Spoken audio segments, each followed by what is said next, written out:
Welcome, stupid humans! Today I will rank Morrowind's destruction spells from worst to best. There are 29 of those, and 8 are not available to the player, so those will not be included. The remaining 21 spells will be ranked from worst to best according to my opinion.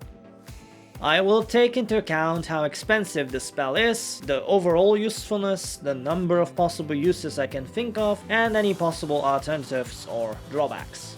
At the end of the day, this is only my objectively correct opinion, so don't lose your panties if you disagree with me. With all that cleared up, let's begin. Number 21 is Drain Magicka. This spell has everything going against it. It's not very useful. Mages usually have more magicka than health, and the effect is temporary. Because it's temporary, you will have to pay through the roof to get an actually useful magnitude and duration. There are many alternatives for disabling spellcasters, and 4 of those are just on this list. All of those 4 spells are cheaper, more effective, and more reliable. That's disregarding the option of just killing the spellcaster, or dodging their attacks until they run out of mana and are forced to rely on their weak little mage hands. Before using this spell, you should first consider more productive uses of your time, like killing your own character, or French kissing a greater bonewalker.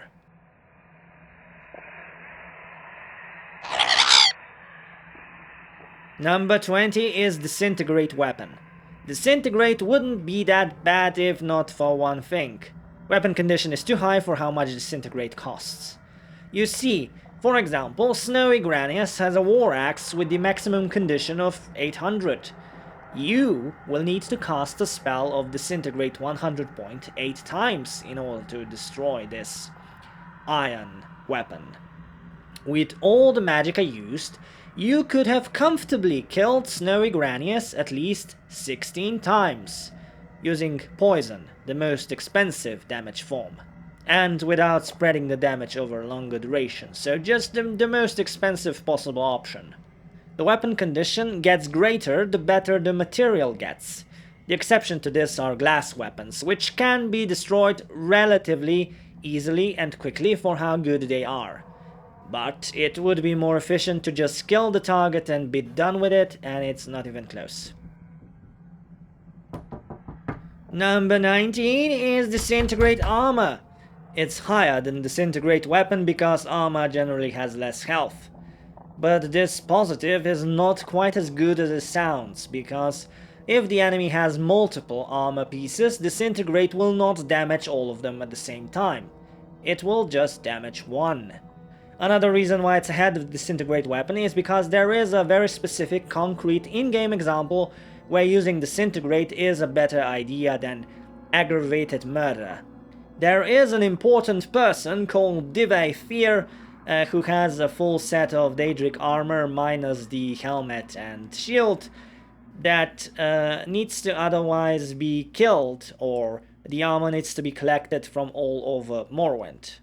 You shouldn't kill him because he's important for the main quest, and it's a better alternative. Number 18 is Weakness to Common Disease. This spell exists to do one job, and it's good at that job. If you want to become a vampire after becoming immune to common disease, this spell will allow you to do that. Apart from that, you could potentially mess around with it and make NPCs and creatures infect each other with diseases. Unfortunately, the player cannot infect other entities with disease, so any attempt to make this into a build would probably require the use of the horribly expensive spell command. There is a YouTube user who actually has some videos on that. No commentary, but it should be fairly interesting either way. The reason why this is higher than Disintegrate is because while Weakness to Common Disease is only good for one thing, it's at least actually efficient at it. Number 17 is Drain Fatigue. Drain Fatigue will temporarily remove some fatigue from your enemy, but fatigue is not prevented from regenerating because the removal happens at the start of the spell and not throughout the duration. I'm honestly not too sure if I'm explaining this properly. I'm showing you how it works on my own character, assuming you're looking at the screen right now. Then, at the end of the duration, the removed fatigue will return. Please note that fatigue will only be restored to 100%. It will not go over that, no matter how much extra fatigue you've regenerated during the spell's duration. But there is one thing that Drain Fatigue in particular does that no other spell can provide, at least in vanilla Morrowind. To knock an enemy down, you will have to get them to negative fatigue. 0 is not enough. And in the unmodded version, damage fatigue cannot do that, but Drain Fatigue can. With the code patch, damage fatigue no longer has this limitation. Well, Drain Fatigue is hardly useless, but it's probably best used in combination with damage fatigue, which stands better on its own. At number 16 I have placed Damage Magicka. It's like Drain Magicka, but the effect is permanent. Damage attribute is technically the same cost, but enemy spellcasters have more Magicka than they do intelligence. So in practice it's going to work out better. Drain attribute is cheaper, and so are Silence and Paralyze from the Illusion School of Magic. Health damaging spells are also cheaper, and dodging is free. Now, nerds are not traditionally enthusiastic about PE, but statistically they prefer physical activity to death. At least that's what I'm told.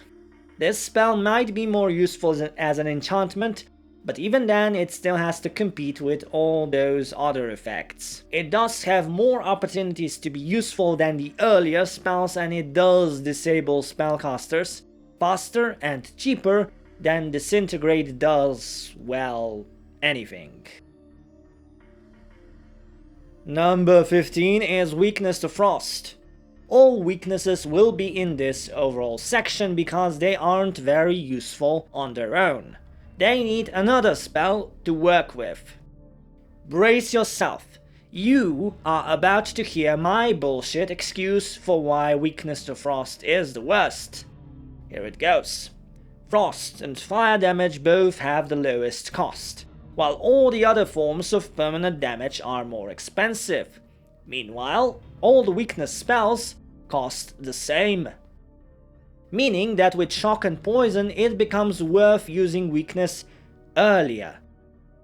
Fire and frost, on the other hand, require a larger magnitude before it becomes more efficient to use weakness instead of increasing magnitude.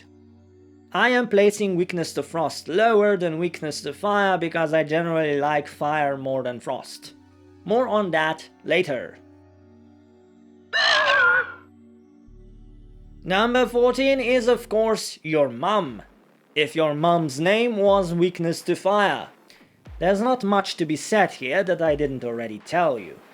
You could easily argue that Weakness to Fire and Frost should be ahead of the others, because Shock and Poison are not worth investing into at all anyway, due to their greater cost, so you wouldn't end up using them at all. But this is my list, and not yours. And I could have also placed all the weakness element spells as a single entry. And if you want to pretend that I did that, you have my permission. Number 13 is Weakness to Shock. Shock is more expensive than Frost or Fire, so the weakness to it is higher on the list. It's all very shocking, I know. Number 12 is Weakness to Poison. Poison is the most expensive type of magic damage, almost twice as expensive as fire. This is also the spell that your girlfriend is most proficient at. Then number 11 is Weakness to Magicka. If I, the great Imperatia, followed my previous system, I'd have put this spell lower than weakness to poison because damage health is a bit less expensive than poison damage. But weakness to Magicka also affects many other spells, some of them from other schools of magic, and a bunch of them are very expensive. It also improves the effects of other weakness spells. So, if you want to use Disintegrate or Sound, and want to feel just slightly less stupid about doing that, you can make it cheaper with this spell. But do please keep in mind that weakness to Magicka does not directly affect elemental damage. It also only affects negative spells, and not all of them, just most of them. I will do a separate video on this at some point. At this rate, that video will probably come out in like 2030. Number 10 is Damage Fatigue. Damage Fatigue directly decreases enemy fatigue. This is useful because the difference in skill performance between full fatigue and empty fatigue is quite large. However, fatigue regenerates, and damage fatigue is relatively expensive for magnitudes needed to achieve actually useful effects, for the most part. Damage fatigue also cannot achieve a knockout effect in vanilla, and it can't do miracles with high skilled NPCs. If you reduce Mistress Tirana's fatigue to 0, for example, it will reduce her chance to cast Fire Bloom by roughly 100 percentage points. But she started out with a 250% chance to successfully cast, so how exactly does this help you? Damage fatigue can be useful for a hand-to-hand character, and it could also be useful as an enchantment, and for messing around. Number 9 is Drain Attribute. Lowering an enemy attribute can be a very effective way to weaken your enemy. Reducing their strength can weaken their attacks and make them unable to move. This spell is so low because, in my opinion, damage fatigue is far superior. Drain becomes more expensive than damage at relatively low durations, and Drain runs out. Maybe you like it better, but I don't. Number 8 is Poison, and the favorite spell of your mother. Or no. Poison is the most expensive source of Magicka damage. There are also a lot of things that resist it. If I ever make a dedicated video for Poison, I might give you a full list, but for now I'll just tell you that 2 of the playable races have a 75% resistance to Poison, Dwarven Spiders have a 100% resistance, and the Undead tend to also be immune. It could be worse. In Divinity Original Sin 2, Undead are actually healed by Poison. A great game, by the way. Having said that, the high cost and all the resistant enemies make it a suboptimal way of dealing damage. Number 7 is Damage Health. This is the most standard and boring damage spell. It even has a boring name. I like that it's red, because red is a good color. Roses, raspberries, and the blood of my enemies are all red. It costs a bit less than Poison, and the evil Breton and Orc races have a resistance to it, as do some creatures. Well, specifically they resist Magicka. I'm sure, maybe you are smart enough to figure that one on your own. At number 6 I have placed Shock Damage. Shock Damage is a bit cheaper than Damage Health, and Nords have a 50% resistance to it. There are also a few creatures with resistance to it, like Greater Bone Walkers and Winged Twilight. Next at 5 is Drain Health. Drain Health removes health, only temporarily, except if it removes all of it, in which case it's fatal. Oblivion's version of this spell is much more usable thanks to its absurdly low cost, but even in Morrowind it's still the cheapest form of damage, even if just by a tiny bit. You'll just have to be super aware of how much health and how much Magicka resistance your enemies have. unless you want to waste your mana.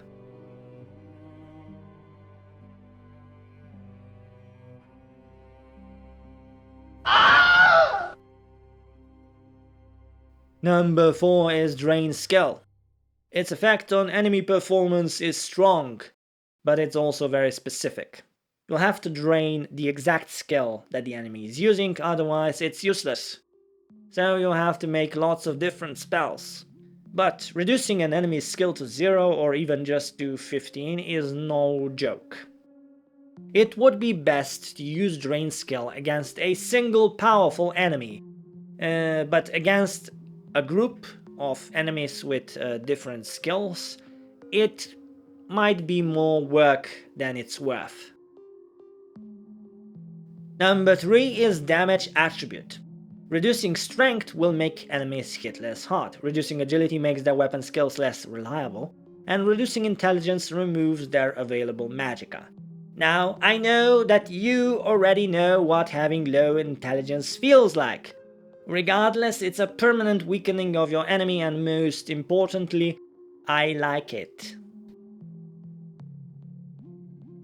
At number 2 I have placed Frost Damage. Frost is as cheap, almost as cheap as Drain Health, but the damage done is permanent. Nords are of course completely immune to Frost, and so are many undead. Some other creatures lack outright immunity, but have a high resistance to it. Frost belongs below fire because more types of enemies are immune to it than fire. Before I proceed to number 1, I wanted to congratulate you for getting this far. You are exceptional. In the far future, children will tell stories about you, about an exceptional shitslinger, and your name will be on it. And number 1 is Fire Damage. Dark Elves have a 75 resistance to fire, and they are the most numerous race. That is an undeniable fact. But it's still the cheapest form of permanent damage alongside Frost. I am a bit biased, and you probably think this is bullshit, but my general philosophy is that if something annoys you, you should try setting it on fire. And if fire doesn't work, you use Frost instead. I think it should be legally permissible for me to use a flamethrower on my former driving instructor.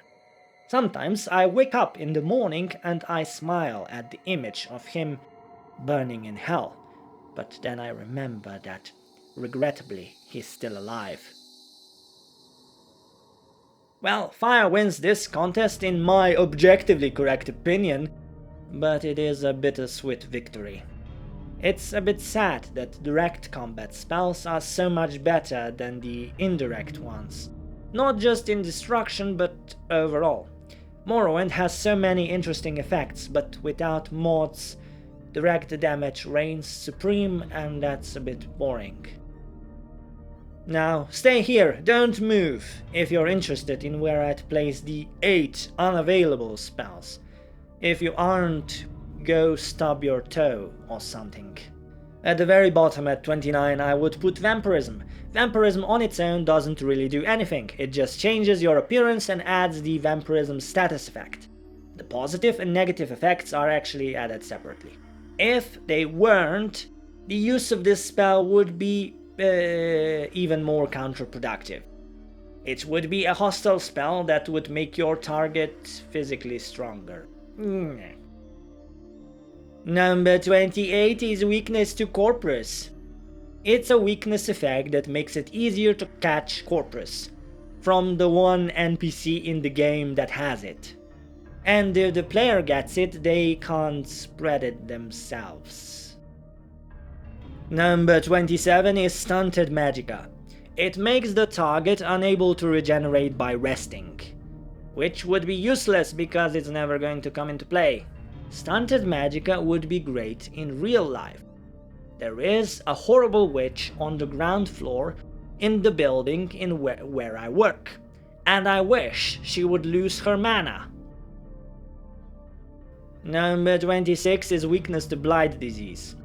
Unlike the common diseases that cause vampirism and lycanthropy, there is no blight you would want to get. If you were to experiment with making NPCs infect each other, with Blight this spell might be useful for that, but I foresee no other uses. Corpus itself at 25 would be stupidly expensive to cast and also not very useful. Lore-wise, Corpus is terrible. Gameplay-wise, it's either a slightly negligible effect or it crashes your game. But I like the idea of infecting my former driving instructor with a terrible disease, so it's a bit higher than the other spells.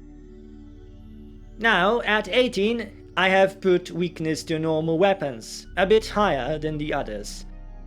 This spell would be more useful in Oblivion though, because there aren't very many normal weapons in Morrowind. As soon as you reach Silver, you are done with that category, while in Oblivion only Silver and Daedric and Enchanted are abnormal weapons. It's at least an interesting spell.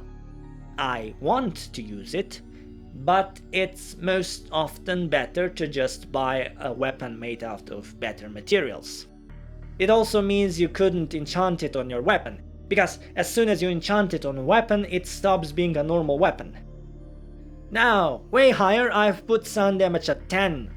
I love the idea, but it would only cause damage outside and depending on what in-game time it is, so I can't exactly put it in front of even poison.